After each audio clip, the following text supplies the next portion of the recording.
computer. Okay, thank you for joining the monthly webinar. Here we are on the 7th of August 2019, going over Locked On. So as mentioned, we'll go a bit into the Locked On and some training, and then we will pause and we will then ask some questions and cover those off and then move on to the next section. So just a little bit of housekeeping at the start, some basics around Locked On.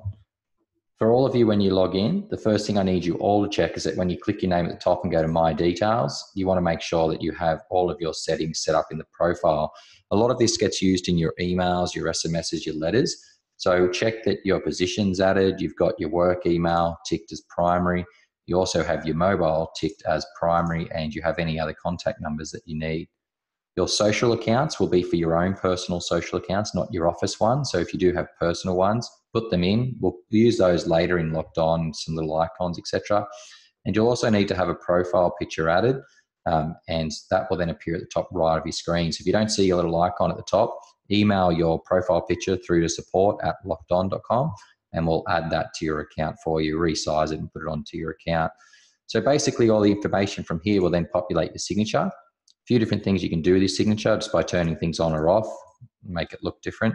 And then you can save that. You can also see down the bottom an image layout option, which then allows you to see your photo in that signature, or you can upload custom code. Now the custom code there means that you could have a graphic designer design your email as a HTML. You can then put that into Locked On. You can have a custom email signature at the bottom. So if you work with a graphic designer or someone who's done your websites, created some nice branding, you can then create your own and upload that code. Also in the settings for each user, you will have some things that you can do to control your own experience with Locked On. So looking here, the Locked On side menu, that's always going to be showing like this. So that one we need to get rid of, but that won't work. The alerts and notifications, if you are using vendor portals, which we'll explain in this session, this will mean that every time your vendor logs into the portal, you will get an email telling you that they've logged in. So it's a really good one to have on, even if you're not using vendor portal yet. Okay, so disable the initial inquiry filter is going into inquiries. It will filter just to show your inquiries. If you want to see all in the office, you can turn that off. And then we have some default property modules. So depending on what layout you want to see, the card is the main one, and what properties you want it to show, listings or rent. This is what will happen when you click on properties. So right now it's showing my listings and the card layout. So that's probably one of the defaults that you want to set up, whether you're working with listings or you're working with rentals there. Okay, back at the top right menu, if you're an admin user, you will see the office settings. Most of this is all set up when you actually configure and set up your Locked On account, but you just want to check that you've got everything filled in here. You then check that you've got all your logos and colors and themes set up. If you don't have this, again, send it through to support@lockedon.com. We can resize logos, we can get them into your account and pick your colors for you. Okay, and then if you're an admin user, you have access to accounts and billing, where you'll be able to go in, download your latest invoices, and also update your credit card payments or payment method in this particular section. Okay, so general rules around the system is that all of your database tables are on the left. So that's if you need to click around and navigate around the system. And all of the actions that you'll need to do inside Locked On will be coming from the green and grey button that you have at the top right of your screen. So if we're looking at that, these will basically give you different options as you are using throughout the system. So if we're in the clients, we get actions, add client, and create hit list. If we're in the properties section and we use actions, we get different options. If we're in the engine section and we use actions, we get different options. So depending on where you are on the screen and what actions or data you need to add, there'll be different items inside that menu. That also is related to the send option. So send will basically always target the list you're on. So I've got a list of clients. If I hit send, email, SMS, or letter, it would target them.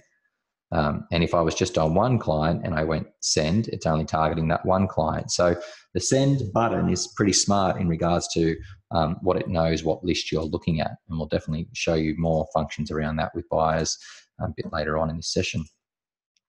Okay, so now that we know the main navigational areas are on the left, the adding data and communicating with people is your actions and send buttons on the right. That's the two main sort of areas you've just got to get familiar with Locked On. So quite simple and easy. Now it's just a matter of learning how you input data into these tables, which we're going to cover now.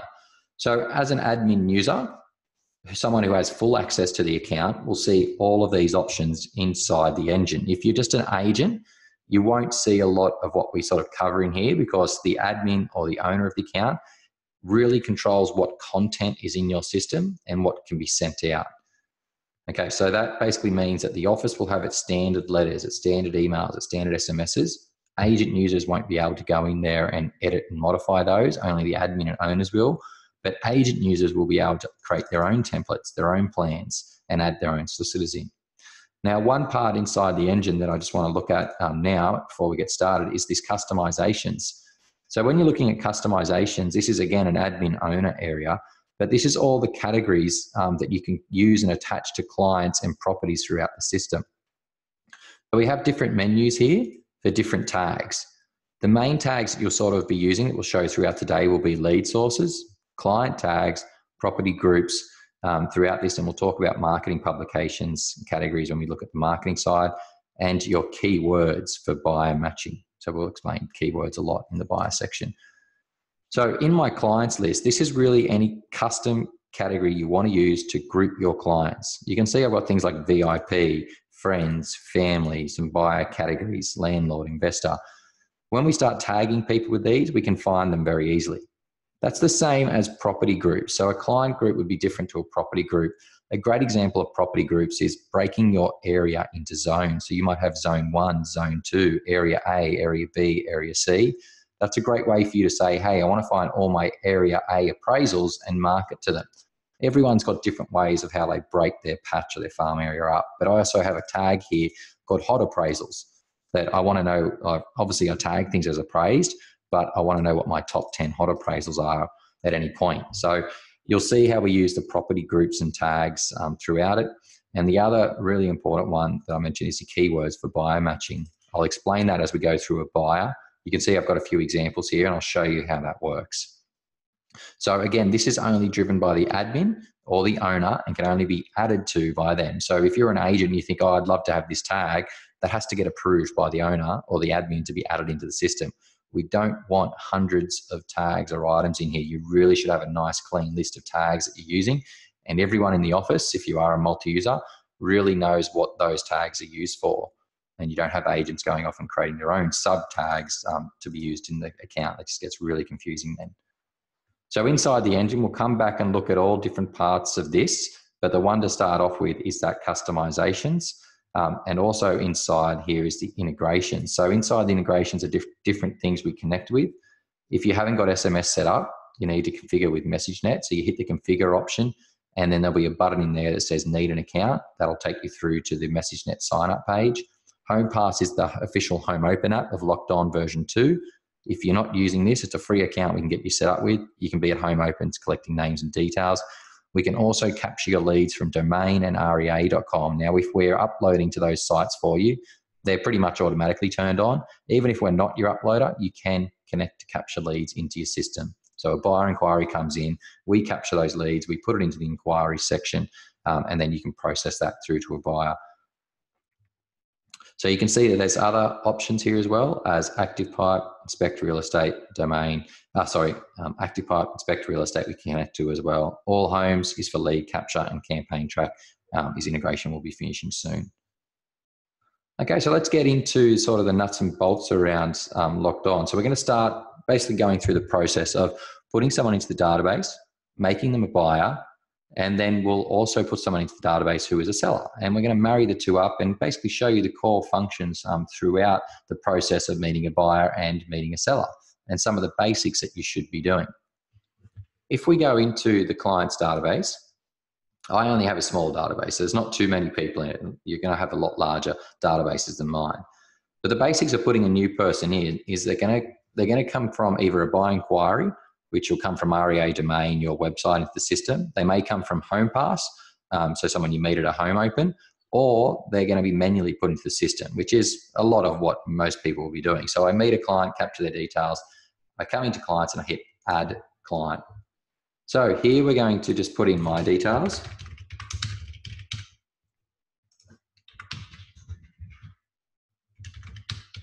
And as you see, if I put my mobile and my email in, Oops, 225. The system is checking and it's telling us that this person is already in the system. Now, there is a whole lot of settings with LockedOn. I'm not going to go over all the settings, but basically the setting I've got turned on is if there is someone in the system that has that already, let me know. And if I go to add them, it will open up that record. It won't create them again. Now, depending on how your office works, if you don't want to have agents sharing data, if you want them all to have the same person in your account, you can. It's not highly recommended, but you can have duplicates. If you don't want another agent to add someone who's already in the system, then you can have that turned on. But basically my setting is that if I have someone going into the database that's already there, allow me to see that record. So if I hit the add client option, you can already see that I'm in the database, and we look at the summary and we can see a whole lot of activity that has already happened with this client. So pretending I've met a new client, I put them into the system and I can then see, oh, this other agent's already working with them. There's a whole lot of history against this person. We've got a whole lot of notes already and emails and SMSs sent. So really we can cater for how you want your office to work. But most single users, you just set up so that if you have someone in the system already, it just opens that record for you.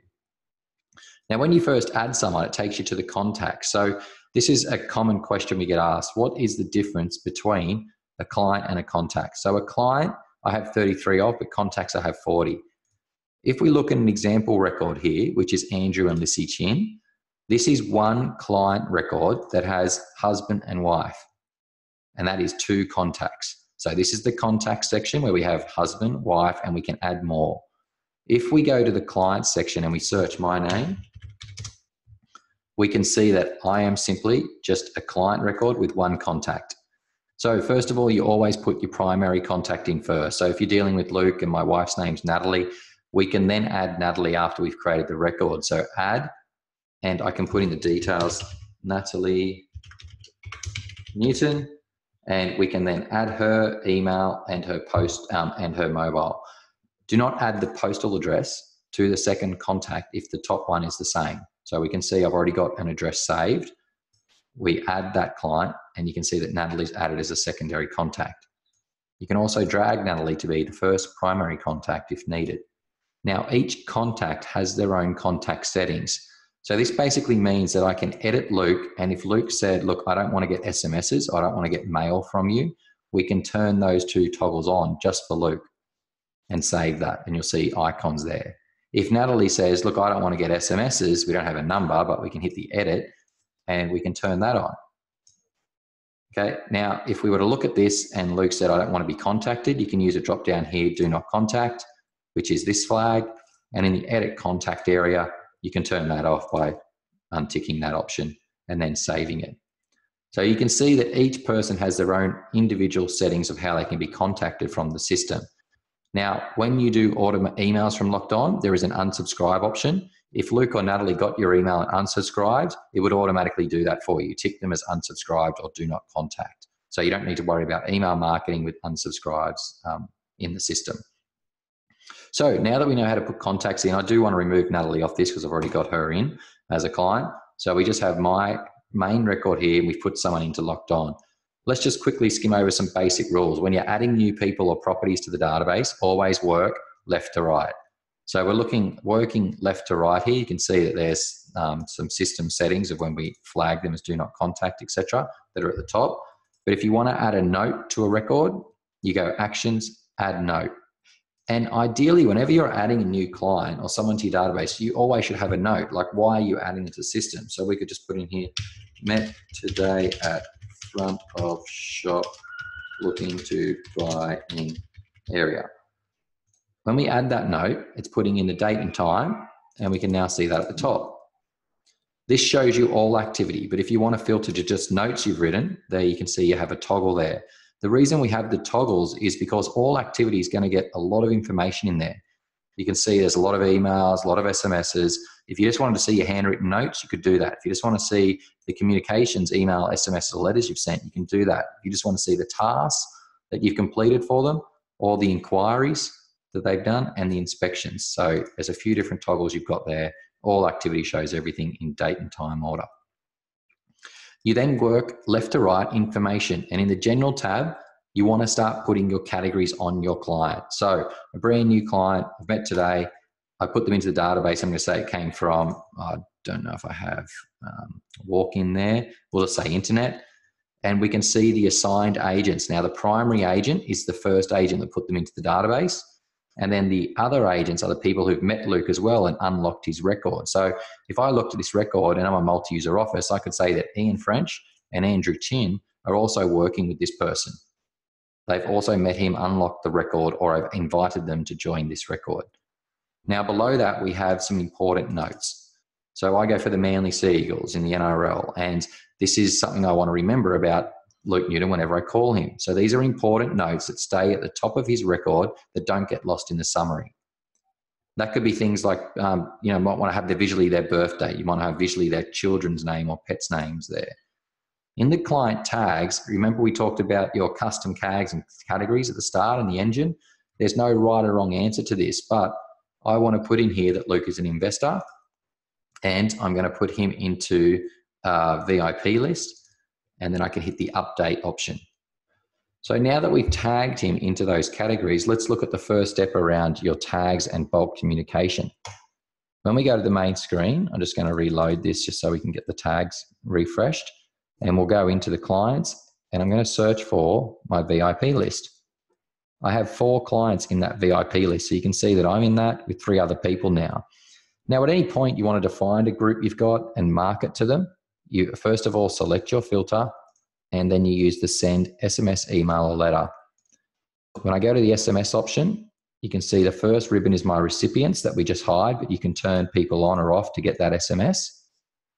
Okay, out of 1 person out of the VIP list, which is me, I can then pick a template. Now, here's all of the standard templates we give you when you install the Aaron Shiner pack, which is all of his SMSs, emails, and letters. But I've got a blank one, which is on all of your accounts as a default, which means I can basically type any text I want and then hit, spell that correctly, and then hit update preview, and it shows me that text as it will appear to the client. It's then coming from me because I'm an admin. I could pick anyone for that to come from that's a user of LockedOn. I can send that now, or I could program that to send later.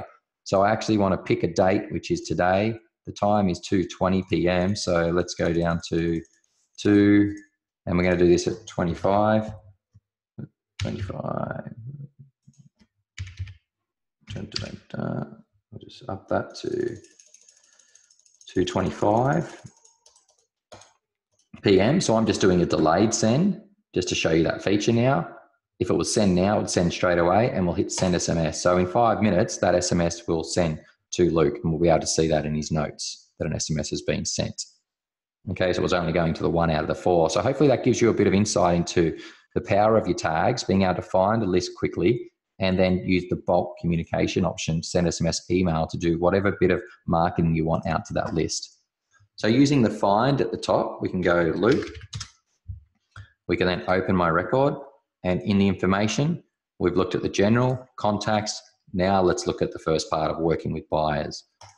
With the buyers, whenever we add a buyer to the system and you want them to be active, so getting matched to properties and getting alerts, you tick it as active. Now in the active criteria, it will then give you this option below that you have to enter in your criteria. So in some accounts, if you do not have criteria, they do not get matched to properties. So as a bare minimum, what we're trying to enforce is that you meet a buyer and you know how much they're looking to spend. I'm just putting 3 million in for me, and I hit update. Now, when I save that, if we look at the properties, matches, we can see I only have a small number of listings. I think I have 8. It is matching all my listings because all of them are in the price range of 3 million.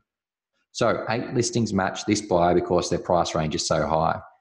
If we go into our buyer and we look at the criteria and we start to say, well, I need 3 bedrooms, 2 bathrooms, 2 car. I'm looking for a house, townhouse, or apartment. You could probably put unit there too. In the suburbs of Dolls Point, this will use Google Maps, so you just select the appropriate suburb, Sandringham, okay, and San Susie. So 3 suburbs there that I know I've got data in there for. So if we go down to the update option now, and we go back into our properties, matches, there's only 2. If I go into 13 Skinners, I'm just going to open this in a new tab so we don't lose this buyer criteria. And in the information of this listing, whoops, just refresh that one, sorry. So in the information, general, what's going on there? I'm just going to see if I can get to this another way. So we're going to 13. Okay, so in the information, I mustn't have liked opening a new tab. So in the information here of 13 Avenue Skinners, I'm going to show you about the keywords. So this is really important with buyers. It's only to be used on buyers that are really fussy, and not everyone will need to use keywords, but it's a way of saying what is something really particular in my area that I sell in that buyers always request. So in this particular area, people may want Botany Bay views. They may want to be close to public transport. So they're two main keywords that I know buyers always ask me for in relation to property. I'm going to save that on this property. So every listing, you have to put in the keywords that match it there. So when you meet a buyer and you're looking at a buyer's criteria, and we've met Luke today, and we know that one of his specifics are going to be that it is a brand new home. So I'm not going to use any of the keywords that I just used. Actually, let's put walk to shops. So I want to be close to the shops, don't own a car. I want to be able to walk there. Now that property 13 Skinners is not close to the shops, so it does not have that keyword. Based on the keywords now, everything else I have in here should match 13 Skinners. It's the right price, it's got the right beds, bath, car, it's in the suburb I want, but it is not close to shops, which is something I've told the agent that I really need. So when we go to properties and we look at the matches, there are no matches here, because the properties that were there before have keywords that are not close to shops. So if the property does not have a keyword that's close to shops, I will not match that. So to show you that again, if we go into the information, buyer criteria, and we take the keyword off, walk to shops, so all I care about now is price, location, beds, bath, and car, and we look at the properties matches, we have two. So if we open this property, which was the unit in Malua Street, I'm not sure if it'll work because of the open a new tab, but we'll go into the information. You can see there that the property doesn't have any keywords. So one of my requirements was that it has to be close to shops. This property doesn't have the keyword close to shops, so it doesn't match. So hopefully you can see the power of keywords. As I mentioned before, it's not something that everyone should use, but if you have really particular things in your area that you know buyers want, and you do not want to send them properties that do not have that particular asset or that particular feature, then that's what you use keywords for. So that's a pretty important feature for a lot of agencies, to get your keywords right and make sure that you're applying them to buyers as they request them, and they get applied to all your listings when you list the property.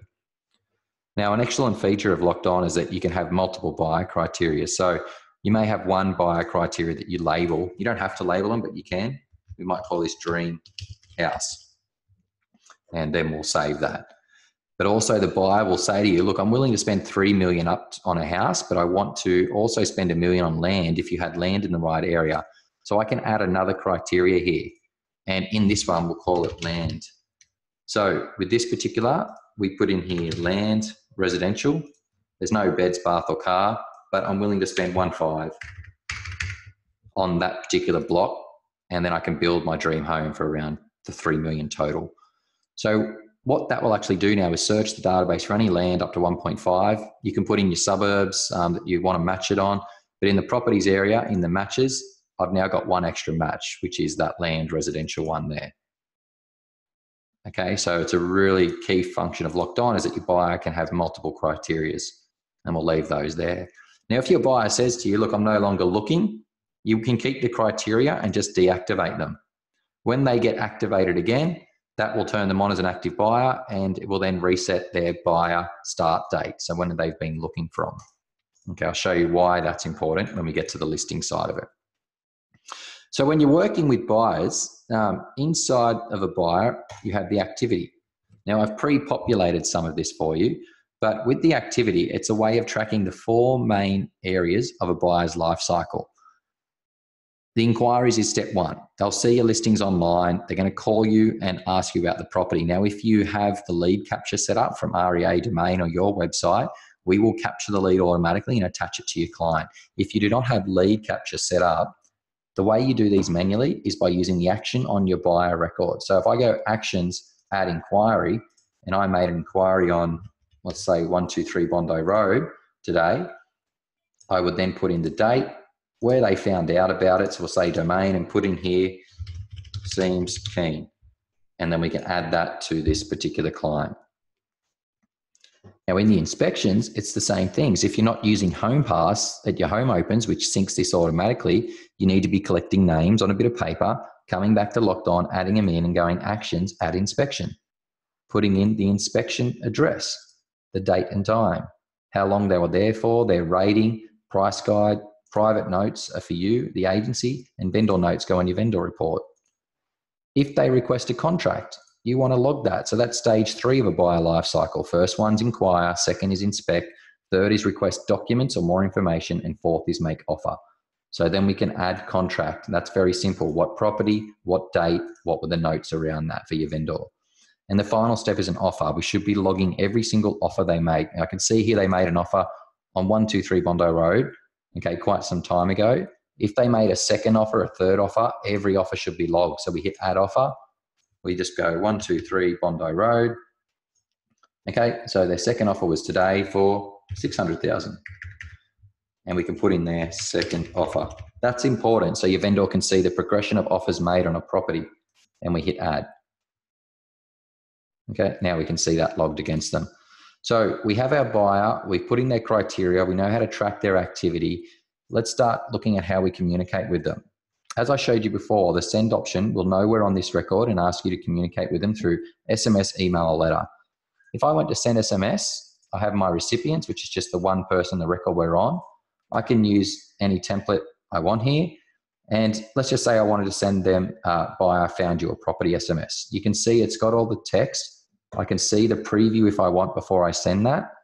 And we can pick send now or send later and then hit send, and that's going off to our client. If I was to say, look, I wanted to send them a hot new listing SMS. Well, this SMS tells the hot new listing property address, and it's going to merge that in. So if I do have a hot new listing and I want to tell this person about it, I need to tell what property to merge into that particular SMS. So that's my property, 123 Bondi Road. And when I merge the template, hot new listing, 123 Bondi Road, it merges in the address and the price, and it's going to send it off to them. So that's just a little bit on the merging of it. Now, all of these can be edited. So say you didn't want to merge in the address and you just wanted to type it, just delete that and type address. You can type in the price. Every merge tag can be removed and you can just type in hard-coded text that you want. So you may see these here and thinking, oh, it's asking me for a property. I don't want to do that. Just when you clear off any tags in there, that will then get rid of the request for you to link a property. So now you can just freeform type. So these are using all of our Shiner's templates in there. Okay, like I said before in my first example, blank gets used a lot. You know, people will just go, oh, I just want to send this person an SMS. Get rid of that and type your message, and then you hit send.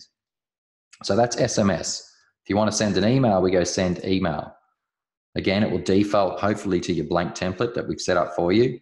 Your subject will go in here, test, and then you write your message, test message.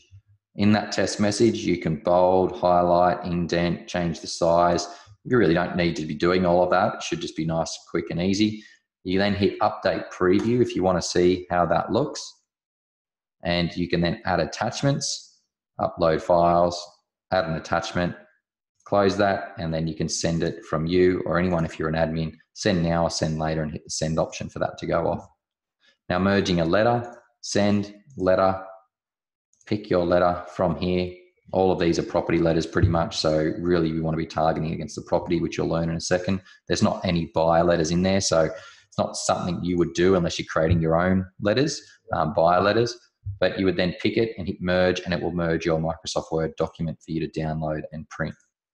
So that's how you communicate with a letter. Let's look at the final part before we break here. So the final part here is you've put someone in the system, I don't care whether they're a buyer or a seller, but anyone you put in that's extremely important, you need to follow up. So setting a follow-up to a client is the most powerful way you can do this is just by adding a phone call with some reoccurring on it. So I've met Luke today. He's a buyer, seems pretty interested. He's inquired, inspected, made some offers. I'm going to go on his record, hit action, and create a task. Now in the task section, I'm going to do a phone call. I want to select a date. I want to make that first phone call. So I said, look, it's nice to meet you today, Luke. I'm going to call you next week on the 14th, see what properties you saw over the weekend. We might see you at some open homes. And is it okay if I keep in contact with you every 2 weeks? So hopefully we might have something that matches your criteria, and I'd like to know what you've seen. So with this particular task, I select next week, and then it says repeat this task how often. So I'm going to type 2, and there I'm going to say weeks. Now, this repeat forever option is turned on, which means it will repeat this task every 2 weeks forever until I either tell the task to stop or this person tells me to stop ringing them. But if I don't want to do that for a buyer, look, all buyers, you don't really need to give that good a service. But for any new buyer I meet, I might say, look, as a standard, I ring them every 2 weeks for 8 times. So that's basically 2 months of follow-up. In here, I'm going to put this as my weekly buyer contact. And then we hit add. So that's now added a task against my buyer. And my rule is every buyer I meet, I call every 2 weeks for 2 months. And then after that, if they haven't purchased, they just stay on my database and get regular emails, SMSs, just listers, etc.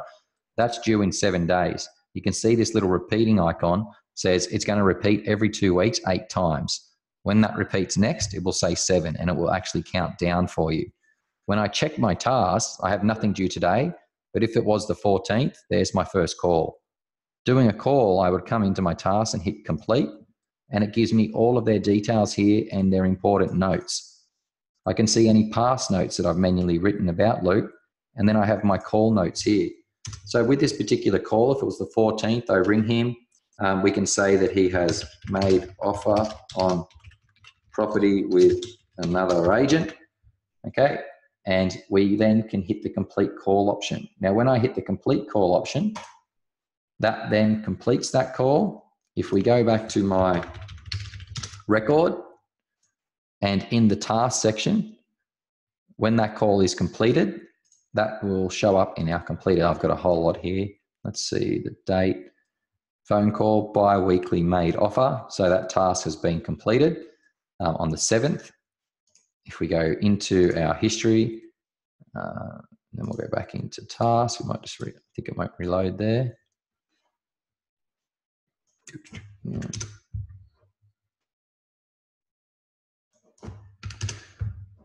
Okay, so the task will actually, I've got the wrong number there.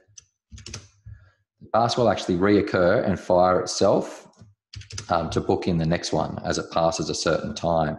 So if we go back into my record, it may not have happened yet, but if we look into the task option, there it is there. So it takes a few seconds, but the task is now known that it's been completed. The system's checked that it's been completed and it's automatically booked in the next one for 2 weeks' time from the 14th, which is due on the 28th. And it's gone down from 8 times to 7. So when you're calling a client, you can actually see, oh, look, I've got 4 calls left for this person, 3 calls left for them. You'll be able to then gauge, do I keep following up this person or do I just leave them in the database? Do I need to set my calls to happen instead of 2 weeks every 6 months? To kill something that's on a reoccurrence, which is this one, and they say to you, look, stop calling me, Luke, we've already purchased a property. You can then hit the delete option and that gets rid of that task and any future reoccurring items that would come with that as well.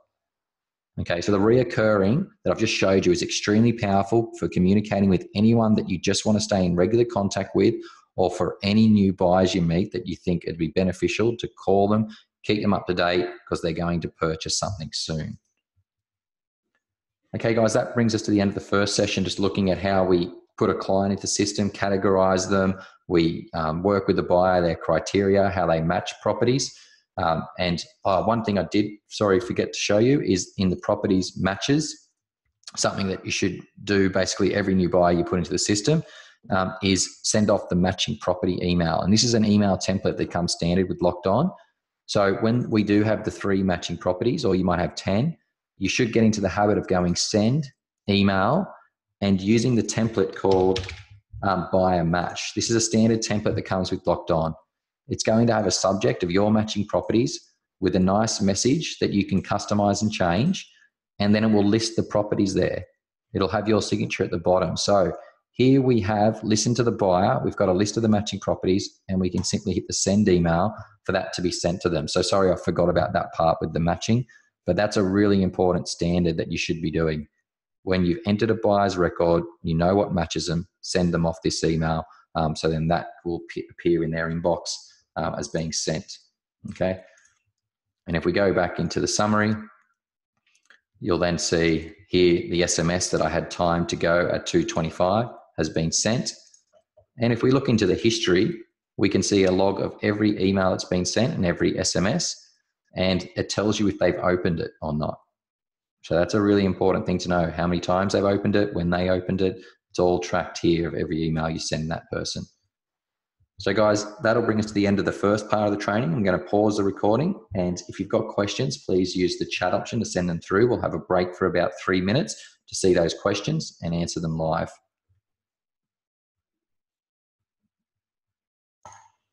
Okay, session 2 is the other side of real estate. So we looked at a buyer, let's look at the seller.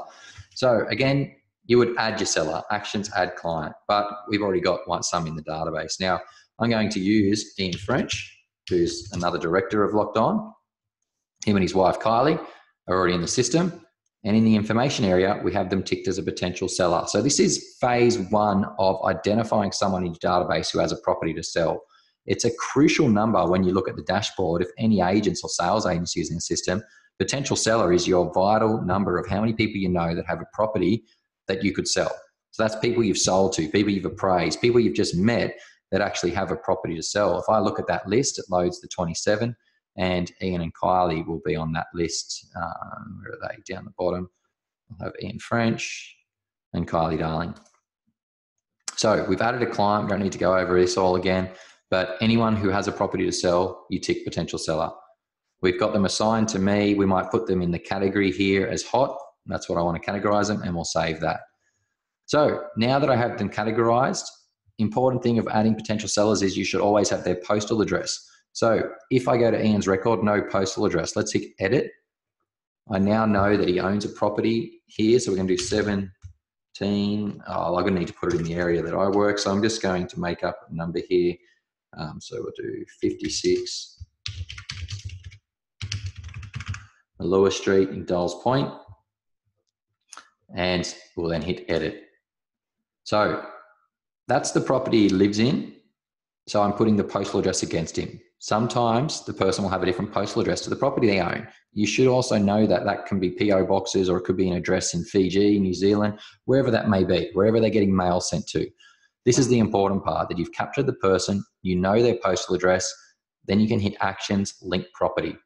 Now the link property option will actually then attach a property to Ian and Kylie that I know they own an area I can sell. You'll also see under the properties tab in the vendor, this shows that they have no properties linked to them. When you're doing your first one, you can hit the link property option there. We're going to add a property. It will load their postal address by default. If you need to change that, just backspace that out and type in another address.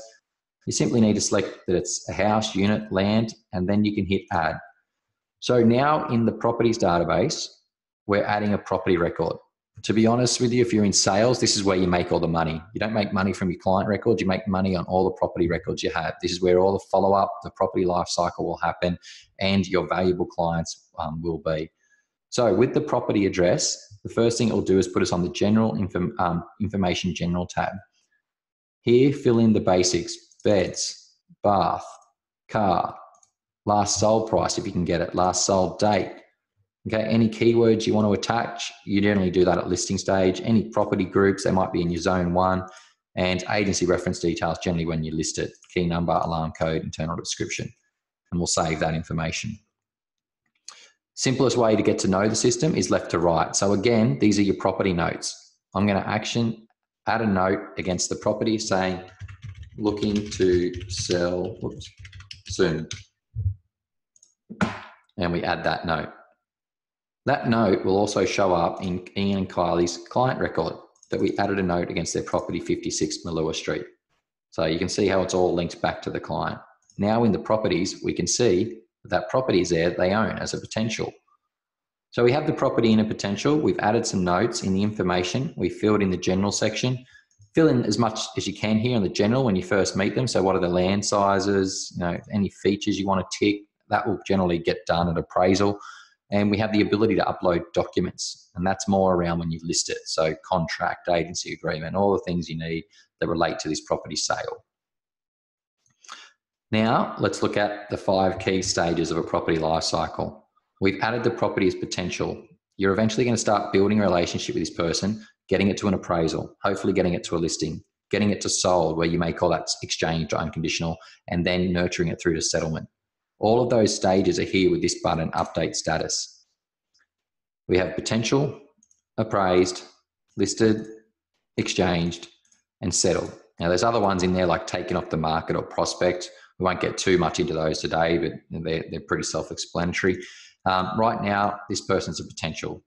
We'll come back to that status in a second. So as an agent, the most important thing for you to do is meet people and add the property they own against them. This is where all the DNA plans start to come into play. When you meet a new potential lead and you filled in the information and the tabs below it as best you can, your next immediate action should be to go to Actions, Apply DNA. Now, the DNAs will give you a list of all of the Aaron Shiner standard plans. These are all in numerical order to make it very simple. But as we go through the stages of the life cycle, you'll go through the stages of the DNA plans. So when I meet someone who's a potential that I haven't appraised, I always set the potential appraisal plan and I apply that to my client. Now, with that plan, what we start to see is that there is the tasks that are added, and here we have the follow-up. We'll have the first SMS due in a few seconds. There's another task there to send an office intro pack. There's an email that goes in a day. There's another phone call in 19 days and an SMS in a month, email in a month. We can see all of these items are now booked in against our client. And if we check our tasks every day, we can see them here. By hitting the complete option, you'll see the SMS appear in your task. You can then choose to send that, see a preview of it, and hit send to your client. Okay, you can then tick that as completed if it's just a task. All you need to do is prepare something, you hit complete. That's then marked against that property as completed. If that SMS has sent, I've sent it from my phone instead of using LockedOn, you can manually complete that task. Just put in a note, sent from mobile. You might not have your SMS set up in LockedOn yet. And then that's completed. So if we go back into our properties and I want to get rid of my listing filter and just search, there's my newest property there for Ian, we could start to see an SMS was sent. The task was completed. The notes are there. So everything's starting to build what we're doing with this client. So setting the first plan is about building a relationship to get to the point of appraised. Let's pretend that you've done all of these items and the client's called you up and said, look, I would love to have an appraisal. At that point, in LockedOn, you would change your status from potential to appraised, which means you've booked in or you've been out to see in the client. So the appraisal status is now attached to this property, and in the life cycle appraisal tab is where you would fill in your appointment date. So pretending we're going to see them tomorrow at 9 a.m. We can set that appointment. We then can hit the update appraisal, and if that appointment's in the future, it will ask you to download a calendar invite if you want. Let's pretend tomorrow 9 a.m.'s passed. We can put in their price. They want 800. Okay, your minimum price was 750. Your maximum price was 810. Your commission that you'll be charging will be 3%. Gives you an estimated commission there. And any appraisal notes needs paint. So we just put in some basic notes there. We can update that. So now that you've booked in the appraisal and saved all the information, whoops. Okay, I'll just put these in. In price, max.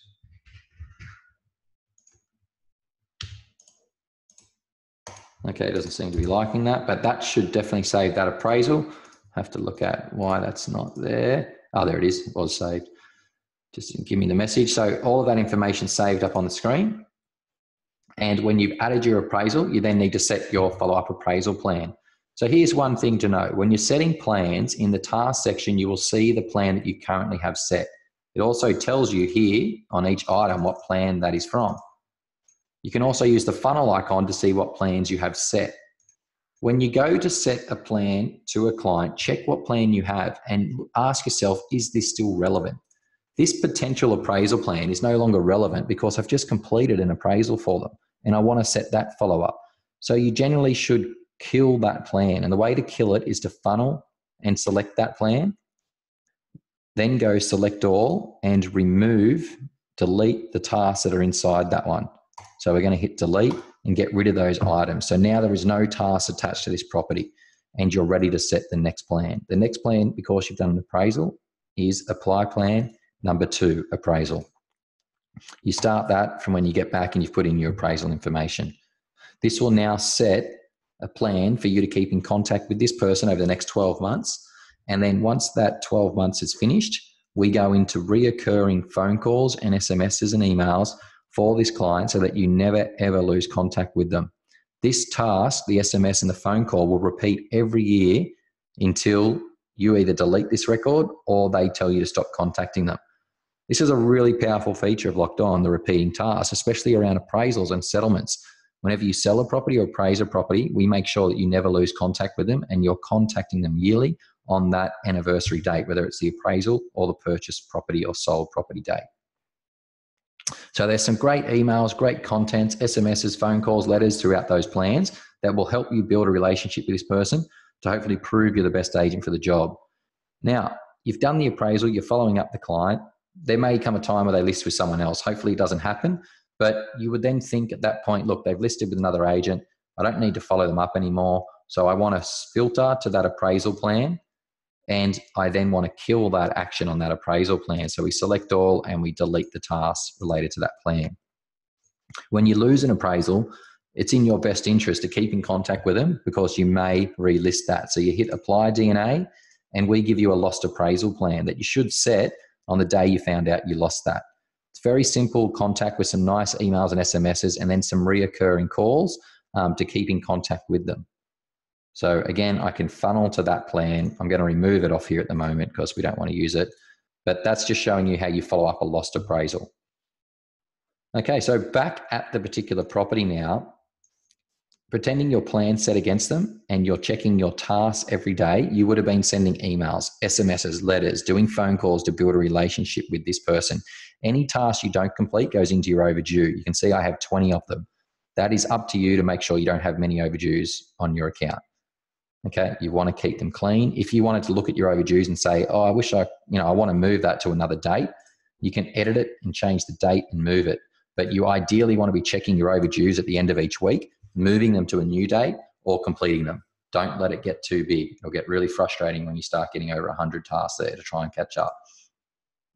So you're doing your tasks each day, you're building relationships with your appraisals, your potentials, and then what will happen is you'll list a property. Now, I've got properties already listed. I'm just going to bring up Ian's property again, so 56 Malua Street.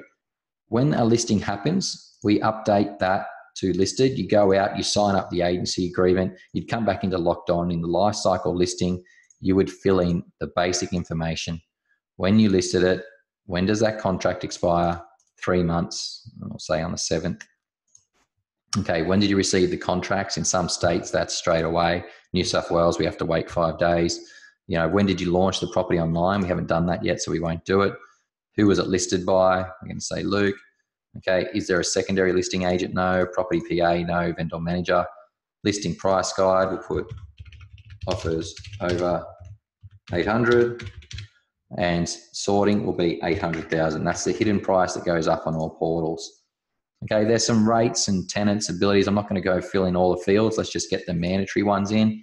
And that's the basics of a listing going in at the start. Now, once you've entered in the listing information, you can then set your new listing plan, which is all the things you should be doing as soon as you sign up a property. If we go actions and apply DNA, in Aaron Shiner's world, we call this the awaiting contracts. Because in New South Wales, we had to get a listing, contact solicitors, get the contracts done. There's generally a period that you're waiting for the contract until you can sell it. And we get everything done in that time frame. So if you're in a different state, you don't have to do that. When you get a new listing, always set this one first. It's basically just call it your new listing checklist. Okay, you can rename that plan if you want. So the new listing checklist, we hit apply and it gives me all of these items that a standard for me to do in my company to get a property ready to go to market. Let's just look at a few of them. Things like organize a signboard, do team inspection, book photography, okay, write ad, try and get editorials, send off the contract request form, thank you for listing letter, group inspection emails. There's probably about 15, 20 things that are standard that we would do when we get a new listing to get it ready to go to market. Again, they will be appearing in your tasks. You'll get that all up and running. Now, let's call this 7 days. Okay, a lot of this happens straight away. I'm going to remove this plan and pretend you've completed everything for this property over the 7 days to get it ready to go to market. The contracts have come back in from the solicitor and we're now legally allowed to sell the property. And that's when you would have your photos, your marketing, everything added into this property as a now saleable. Now, I'm not going to add all that in now, but in the marketing, you would put in the details of the heading, summary, your images, your open times, and we'll upload that to portals. Let's look at a property I already have pre-set up. So this is a listing, 123 Bondi Road. In the marketing, I have a heading, I have a summary. My short summary is used for my PDF brochures where you can go actions and print brochure. Okay, and here we have the images, floor plan, open times. And then I can upload to portals by turning on the portals I want it to go to and then hitting the upload option. Okay, that's how you get a property live to all of the main sites in Australia. So now that I have the property live, once the property is live and launched in the life cycle listing date launched, I would fill that in as today so we can track how long it's been on the market officially. And in the actions, I apply a DNA, which is number 3.1, private treaty, it's gone live, and we set that on the Monday. Now, this is basically your vendor management plan from the point of launching a property through to 90 days of a normal agency agreement. So that property is now live, and I would set that plan against it. So that's the 3.1, I'm pretty sure, 3.2, 3.1. Okay, that's Aaron Shiner's standard vendor management, 90 days from the launch of property plan. Okay, so we've got a property in, we've got the photos and marketing. How do we launch it? Okay, we're going to use one that's already set up, but in the buyer match option, this will be one of the first things you do with every property you have in the system. I have 2 matching buyers. You're going to have a lot more than this. You're going to have, hundreds, if not thousands of buyers that match a property when you look at buyer match. To send this off to all the buyers, and I always suggest you do this before you launch it on REA. You might push it to your site first and then launch it, but try and give your buyers this window of exclusivity. So I've got 200 matching buyers, let's pretend. We go send, SMS or email. Up to you of what you want to do, but here's the steps I would do. I would go send email. In the email, I would use my just listed template. The just listed template is now going to find the property we're on. You won't have to do that. I'll automatically know the property. And it's going to merge in all of the details for that.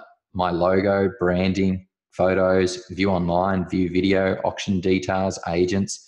I've put some buttons on there just to show you can customize things. And then we hit send to send that email off to everyone. So that's going to every buyer that matches it before I've put it online. Nice branded email with all the images and ability to view that online and watch the video. So that's been sent off, and we can also look at doing an SMS. Now, SMS costs you money, so I don't say send an SMS to thousands of buyers, but if we go into a property that I know I matched before with my test client, which was 13 Skinners, we look at the buyer match, you can see my name.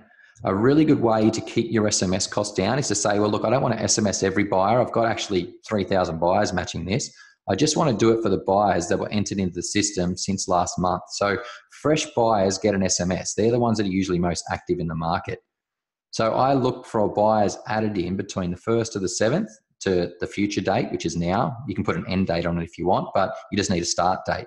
So out of the 2,000 buyers, I have 2 that have been entered into the system in the last 4 weeks. I then can go send SMS. And with the send SMS, I can use a buyer hot new listing SMS and send that off to a smaller group of people because it costs me money. Now, they've also got the email, but they've also got an SMS. That's a great two-stage approach to getting a new listing launch from your system. Email all the buyers, SMS the newest buyers in your account because you don't want to spend too much on SMS, but small targeted groups, a really good way to effectively use your SMS. So the property's launched. It's live online. Let's go into one of my other listings, 8 Skinners. I must have that as an exchange. Yeah, I've got it as settled. So I'm just going to change the status of this back to listed, sorry. Yep, listed. And we're now going to look at working buyers through a campaign. So as we have the property listed, we're nurturing the vendor, we've got all the buyers in there, and in the activity, we can start to see how many inquiries, inspections, contracts, and offers have come for the property. Every week, depending up to you, some agents do it weekly, monthly, you should be putting together a vendor report. Now, the vendor report is this tab in the activity. You can see I have the date range 19th to the 7th there. If I wanted to add my next week's report, I go Actions, Add Vendor Report, and I fill in the date range and my comments. Now, looking at this one, if we hit the Edit option, there's my date range and there's the comments. A few other toggles at the bottom to give you some custom features around your vendor report. When you save that report, you have a few options. You can click the arrow to email it or download it as a PDF. So PDF means you're going to save it and email it to them another way, or you want to print it and sit down with them and go over it. It's going to have the photo of their property and go into a campaign summary, give them the total number of inquiries, inspections, contracts for that week, where they came from, all the inspections for that week and the feedback, the contracts, the offers, and it's also got a bit of marketing and summary and payment details there. So a nice report that you can sit down with your vendor around the property. Now you can also email that, and that report will be attached to them by hitting the email option. Okay, so that will then send off an email to your vendor. Nice photo, bit of an intro in the email, but the important thing is that the attachment of the PDF is there. And then you can hit send. That will go off to them. So up to you if you do it weekly. Some agents also like to go edit and just change. The start date will always stay the same, but just change the end date each week and use one report and email that each week. Completely up to you. There's multiple different ways you can do it. So there's PDF or email. And then the third one is your vendor portal. So the vendor portal is kind of your advanced tool for vendor reporting. It allows you to give them a username and password. They can log in online at vendorportal.com.au, and then they can see their report online 24 hours a day, 7 days a week. So you can preview what that looks like by hitting this option. That's what your vendor is going to log in and see. So we've got the photo, we've got some key stats at the top, information of your last vendor report, the notes, and then we have all inquiries, all inspections, all contracts, all offers, your marketing, the images, and then any documents for their property at the bottom. Now, when they log into that, you get an email alert saying your vendor is now online checking their portal. Okay, so that's really important for you. Now, to turn that on, you have to click Show on Vendor Portal on. So it has to be on so that you're turning this on for them to access it. And on your vendor's record, in the client section, you have to invite them to join.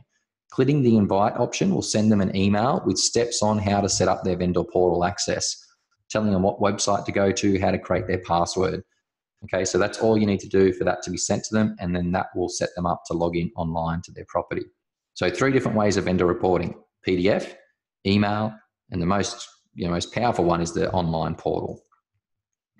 Now, if we go back to my property that I was just showing you, 8 Skinners, it should now be a listing, and we look at the activity. Throughout the activity of a property, the campaign of a property, you want to communicate with the right buyers at the right time. So here we have the inquiries, inspections, contracts, and offers. At any stage, you get a price reduction. You sell the property. You list another one that's similar, or you've got the auction coming up. They are crucial things that you should be SMSing these group of people about. Now, it's all tracked against the property. And let's just say you do have the auction tomorrow. I've got 29 inspections. I then know that I'm on this screen. I hit the send SMS.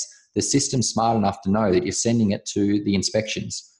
There's all the buyers that inspected the property. But I might want to say include all the inquiries. I can click that little option, include all the contract offers and anyone who's made an offer.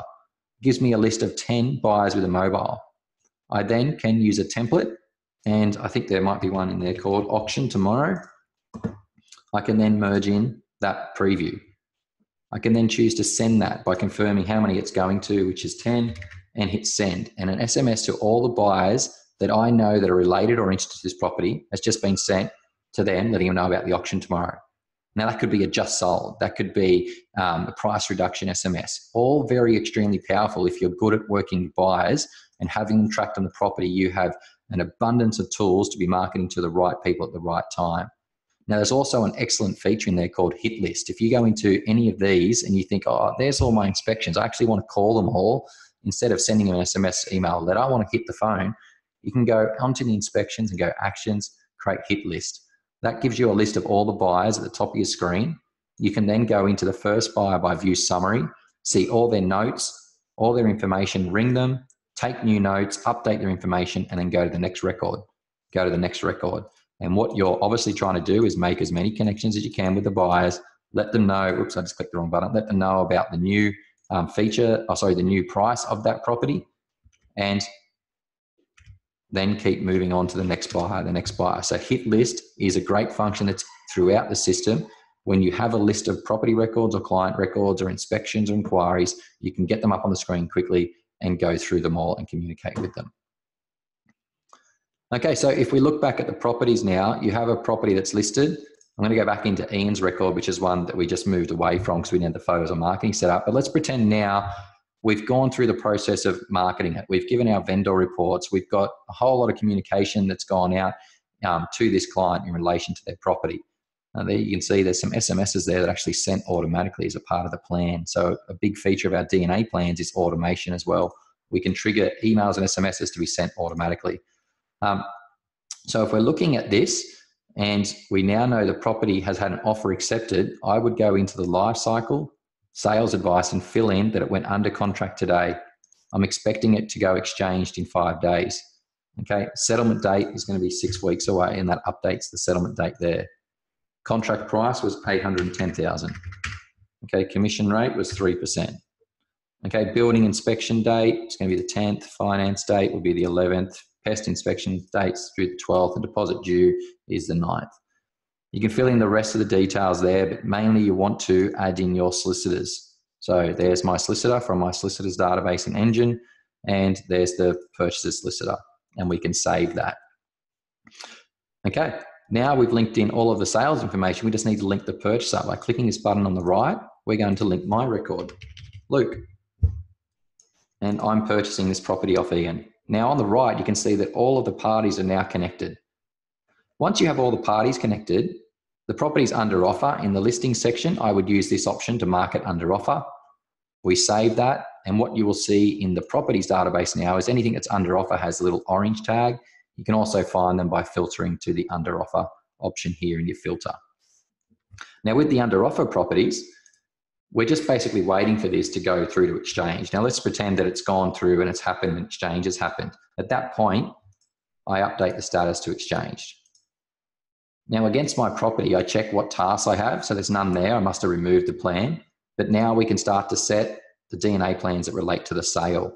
These are really important plans. So 5.1 is my exchange to settlement or sold to settlement plan to nurture the vendor through to the settlement and be in contact with the vendor solicitor. Okay, now I've set that for the vendor. We also need to set it for this. I need to put the selling agent in there, which was Andrew, and we need to set it for the purchaser. So with this particular plan, we're setting follow-up now for whoever sold the property to keep in contact with their purchaser and their solicitor. So we apply the DNA 5.2. We hit apply, and just so you can see this, if I look at the tasks now for this plan, all of the vendor plans will go to the selling agent. All of the buyer plans will go to the selling agent. All of the vendor plans will go to the listing agent. So we're keeping the selling agent in contact with his purchaser and their solicitor, and the listing agent in contact with their vendor and their solicitor. So at this stage, we're going through the actions of checking our tasks every day, building a relationship with the vendor solicitor, vendor purchaser, purchaser solicitor, and trying to get through to that settlement without any hiccups. That's the main reason those plans are there, to get through to settlement with no hiccups. If we look at the main screen here now for me, we can see that there's exchange properties. We'll just reload this.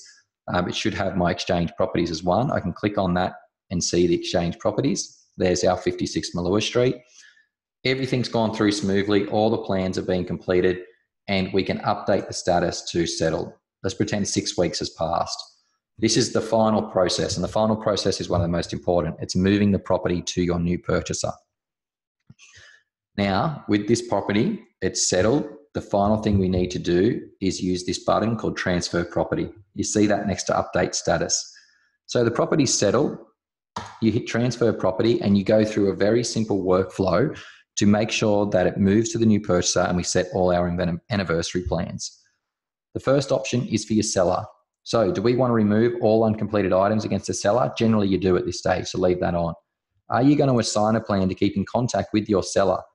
We set 6.1 settled vendor. This will keep you in contact with your vendor who sold the property every year, just to touch base with an email, an SMS or a phone call, just to see how they're going. You know, if you like your vendor, do that. If not, then don't do that. You want to update your vendor's postal address. So they're moving out of Malua Street, which was their home, to a new address. Let's just call that 11 Irwin Street, okay, in Parkwood in Queensland. So they're moving to Queensland. And we want to add some tags against this vendor. So the vendor's actually sold the property. I'm not going to have them in the hot one, but anyone I sell for, I put into my VIP list. Now, the second part is your purchaser. Do we want to assign this property to the purchaser? Yes, we do. Do we want to attach a DNA plan? That DNA plan is either going to be a living purchaser or an investor. So we're going to say they live in, Luke's buying this property. Okay, do we want to update their tag? So we're going to say he's still an investor. He's on my VIP list already. So anyone who buys or sells from me is on the VIP. We'll keep that. And the next part is, will the purchaser remain an active buyer? We're going to say no. He's no longer looking for more properties. He's found his dream home. And do we want to update the postal address of this property to be the new postal address for our purchaser? Yes, we do. So as we go through the transfer option, you'll see it's ticking each box as it's completing that. It's removing the uncompleted tasks. It's assigning the new follow-up for our vendor. It's updating their postal address and their tags. It's creating the property for our purchaser. It's assigning the DNA anniversary. It's updating their tags and updating the postal address. At the end, it gives us the congratulations, you've now finished. We go to our new property. We can see that it's attached to Luke Newton, and in the task, we have our anniversary plan set against our purchaser that lasts forever. Remember, these plans last forever. Every property you sell now with LockedOn, if you've been using us from the start of your career, you will never lose contact with any appraisal you've done or any sale you've ever made if you follow our DNA plans. So this is now set in the system. If I look at our property 56 Malua, just to show you, it will be in the system twice. Once as a settled record attached to the owner we sold it for. It's got all the sales information, all the buyers attached to that, all of the documents. The new one, which is a potential attached to Luke, we now are going to nurture and build a relationship with them to try and hopefully get that to an appraisal, list and sell it, go through those 5 main stages of the property life cycle again with this person and use our DNA plans to take them through those stages. But basically now we have a new record, a new potential seller, and the best potential sellers you can ever meet are the ones that you've sold for. And you should have a really, really robust DNA plan to hopefully make them not choose another agent over you when they're thinking of selling that property again. So guys, that's the property side, how we sort of link up the buyer, the property, the DNA plans. You can see there's a really big emphasis on the property and the plans that you should be using at each stage of the life cycle. And just to give you some rough ideas, like top performing agents are going into their tasks and seeing around 25 to 30 connections to make a day. Now that's not 25, 30 phone calls, but that's 25, maybe 10 of them are SMSs, 5 are emails, 5 are letters, 5 are phone calls. As you start to build potentials, appraisals, listings, exchanges, settlements, you get different varies of tasks that are due for you. But you're really going to see massive momentum with your database in your career when you get to a point when you're seeing 20 to 25 connections a day to warm to hot people that are on your database. That's where I would love every LockedOn user to be. Turn this on every day, 20 to 25 connections to people that you know that you've met that have a property, that have appraisals, that have anniversaries, that are listed, that are going through exchanges. You will see massive momentum that you will not be able to stop from making that many connections a year. So remember that number, try and grow your database, make sure you're using DNA plans is the moral of today's training session. Guys, I want to thank you for being online with us whilst we've been covering off on the basics and some of the core functionalities of LockedOn. There's a lot of things that it can do that we haven't got a chance to go through in this hour and 15 minutes. So make sure you're always using the help option that's down the bottom left of your screen for LockedOn. There's also the training module that's at the bottom right where it allows you to register for the monthly webinar and watch previous, all the other features we have on LockedOn. And always the last monthly webinar will be at the top of the screen on that playlist. So you'll see the new one go up here and the next coming days. If you do need help, make sure you email us support@lockedon.com or use the chat option as mentioned over there on the left-hand side of the screen. I'm going to stop the recording now. It's been a pleasure having you on this webinar, and I hope to catch you in latest webinars. We will stay around for questions at the end, but I look forward to catching up with you all in later webinars as well. All the best.